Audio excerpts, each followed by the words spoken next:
just pulled you all out of the second computer I ever built, all the way back in December of 2015. Well, it's been sitting for about 8-9 months ever since I built my friend a new computer and replaced this bad boy right here. It was just having massive frame drops and couldn't really live up to the dreams that he had of producing his own YouTube channel for, anime reviews and whatnot. We got an i5 6600K, two 4 gig sticks of G-Skill Rip Jaws, 2400 megahertz RAM. It's all put together on MSI Z170 motherboard. It's got a Hyper 212 Evo cooling it, and then of course, the GPU we got right here is a AMD R9 390. So you're looking at everything is about circa 2015. So the plan for this computer is to upgrade it just a little bit to breathe some new life back into it. Mainly, I want to upgrade the actual processor from the i5 6600K to an i7 7700K. I went out on eBay and found a cool little motherboard processor combo package, which was actually relatively affordable. It's a couple $100. I'll throw all the prices up on a graphic on the screen and kind of tell you how I budgeted this computer out. But that came with a motherboard and a processor, although the motherboard is a little bit, sticky and gross and covered in fur. But that's nothing that a little elbow grease and some rubbing alcohol won't clean up. I also got 2 more 4 gig sticks, so we'll have a total of 4 sticks for 16 gigs of the same G-Skill Rip Jaws, 2400 megahertz. I got a crucial 1 terabyte NVMe drive because there's no storage in here, as well as there's no power supply in here because we scavenged that for his new build. Oh, I got a new Rosewell 750 watt Photon Gold power supply. So I'm gonna put all that in, and then we're gonna, do some comparisons, some before and after testing and see exactly, if this upgrade was worth it. Because some people may be on i5s from this generation and they want to upgrade, but they don't want to do a full build and they don't want to buy a new graphics card because it's just miserable right now. So, maybe a eBay processor might be the upgrade to go for.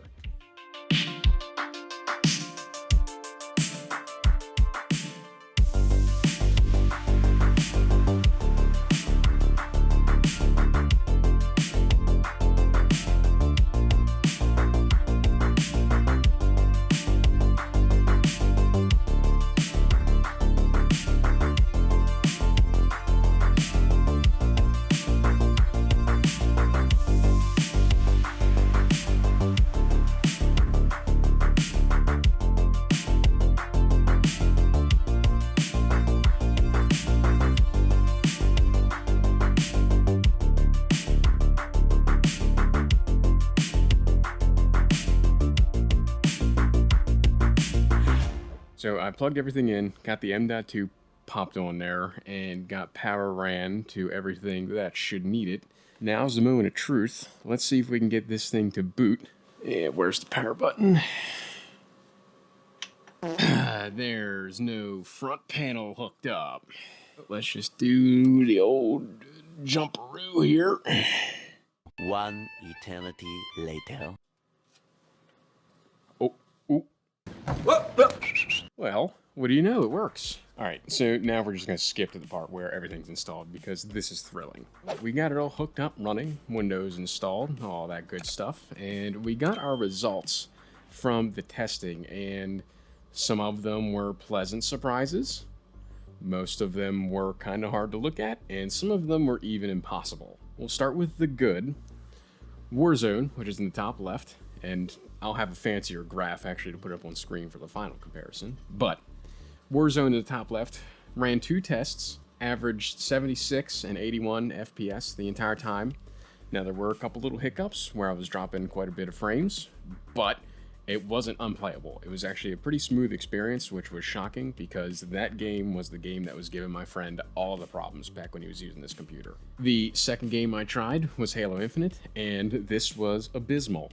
It was terrible. It averaged 23 frames per second, which is, unplayable, to say the least. And you wouldn't think it was that bad because, Halo 1 through Halo Reach was 30 FPS, and we did fine on those, but this was just terrible.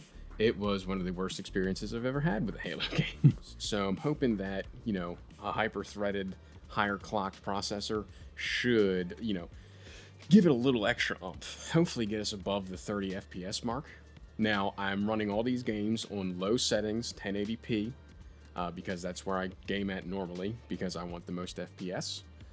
Finally, for Forza, Nice. for Forza, I couldn't even get the game to run because its minimum specs end at the 400 series of AMD graphics cards, and the 300 series just not supported at all. The real irony in it is that the NVIDIA side of the minimum spec is a GTX 970, which is supposedly less powerful, give or take. It's got less RAM, but it's older. The 970 came out before the 390, if I'm not mistaken. So I don't understand how they can support the 970, which is older, but not the 390. It's very, very odd to me. But just beware that I guess some games are really starting to phase out these, mid-tier GPUs from 5-6 years ago, which really sucks because that's all a lot of people can get right now, or that's all they want to stick with because it's too expensive to buy a regular GPU. Outside of games, there were 2 other tests. I ran a Heaven and a Cinebench test. For Cinebench, we got a multi-core score of 3630 and a single-core score of 984. And then for Heaven, this was a 1080p full screen, ultra settings. I averaged 80.5 FPS with a score of 2028, a minimum FPS of 20.9. My chair is just sinking the entire time. There we are. Now that we have these stats put together, I'm now going to tear this bad boy down, clean it up because it needs it. This one's also really dirty. And then put it all in our new case and run these tests all over again. And hopefully Halo is playable.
All right, well, the rough plumbing's in. We're going to do this together, and we're going to power it on for the first time, and I'm going to hope, A, it turns on, and B, it doesn't catch on fire.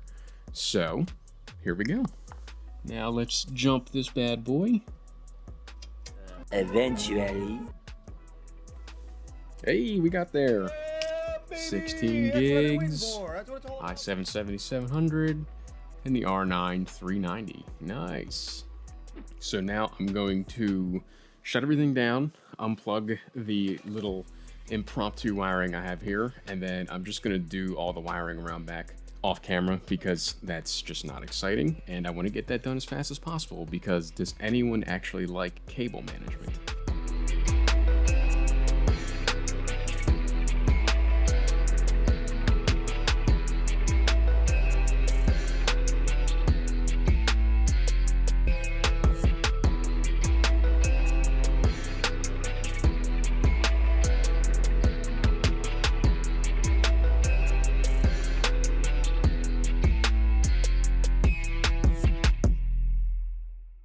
It's been about a week and a half, and this is totally not my third time attempting to record this summary section. You fucking donkey! So let's see how this one goes. Overall, we did see an improvement. Not much in terms of the FPS that we gained, but more in the consistency that we experienced of the games. It was a much smoother gameplay experience than it was before, and I think that was really what I was looking for out of this, because that's why my friend completely replaced this computer, because Warzone just would not work for him at all. So I think I achieved what I wanted to here, but I didn't hit the super high expectations I kind of set in my head by accident. I'm just going to get right into the test results, and I'll start with our synthetic tests. So for Cinebench, we got a multi-core score of 6231 and a single-core score of 1246. This is a pretty significant jump, which is to be expected since we went from, quad-core not hyper-threaded to quad-core and hyper-threaded, so that was pretty normal. For Heaven, we got basically the same score of 80.3 FPS and a score of 2023, which is within margin of error of being the exact same score. So that was a little bit disappointing. I was hoping for a smidge of an improvement on that one.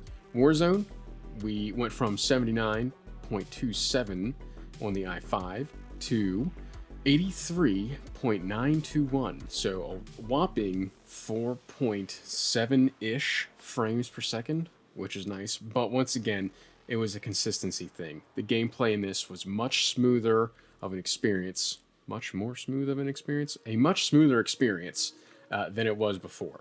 Halo, disappointing. It got 23.772 on the i5, and this time it got 24.717 on the i7, which is disappointing and probably within margin of error of testing this game. So that really wasn't what I wanted out of this. After I got that result for Halo, I decided, you know what, let's put a little overclock on the graphics card and see what I can squeeze out of this thing. So I added about 100 megahertz core clock and about 110 to the memory clocks, and that managed to get us to about 30 FPS stable, and that's without the built-in dynamic resolution that Halo will do to keep you at 30 FPS. I would say we went from unplayable to playable, so an improvement, but not a good gameplay experience really, especially with today's standards. These results bring me to what I'm going to do with this PC. Because initially, coming into this, I was like, oh, cool. Build a PC, make a video out of it, have fun doing it, and then I can sell it for a little bit of profit and put that towards my next project. But with these results, and with Halo performing so poorly, and Forza not even able to run on this computer, it concerns me about selling it, especially if this is to someone who's new to PC gaming or just doesn't know the ins and outs of it, and when they get to something like Forza, they're going to have to go out and they're going to have to find modded drivers, and I don't think that's right. So I really wouldn't feel comfortable selling this to someone in its current state, especially if they didn't know what they were getting into. Now, if the person's an enthusiast and knows what it is, then that's totally fine. But your regular person on the street, this probably wouldn't be what they're looking for in a gaming PC. I had the idea, and really I've had the idea for years, is to make a NAS for my home network so I can store things on it, which would be cool. I don't really have a need for it, but I think it would be a fun thing to do. And then the other thing would be to also turn it into a Plex server, because I currently have Plex and it runs on my personal machine. When I say run, I mean I forget to turn it on, and then when I actually need it while I'm out traveling on the road, I have no access to my movies and I kick myself every time. So I think a dedicated server for that I can just leave running as my media PC would be really fun to do and would actually be useful to me. So I'm really leaning towards making that and maybe setting up some RAID storage, turning into a NAS and a Plex server, and just seeing if I can do it, because really that's the whole point of doing all these videos. So let me know what you think I should do with it down in the comments. And of course, if I do turn it into a Plex server or a NAS and I can make it into a good video, I will do that for sure. But yeah, let me know what you guys think and what you think of these results, and also if you think this would be worth it for someone else who has similar hardware. I'm sure some of the people that are going to watch this video have hardware of the same generation and of the same power, and I spent, like, realistically, if I were to sell the motherboard that I have, the extra one, and my spare parts, I would have only spent like 130 bucks on this if I had a pre-existing computer. So it's not that bad, and it's a good way to spend an afternoon, especially if you're an enthusiast with this kind of stuff. So I personally think this is worth it, but do you all think this is a worthwhile upgrade to do? So with that, I think I'm going to wrap the video up. If you made it this far, I really appreciate it, and I would also appreciate it if you liked and subscribed, and down in the comments, let me know how I did, since this is the first one of these videos that I've ever made.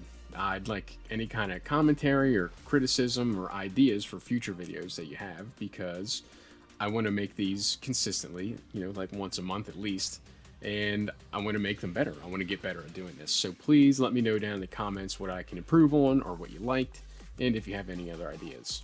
And of course, if you have ideas or thoughts on the computer build itself, I'd love to hear those too. I appreciate y'all sticking around, and I'll see you in the next one.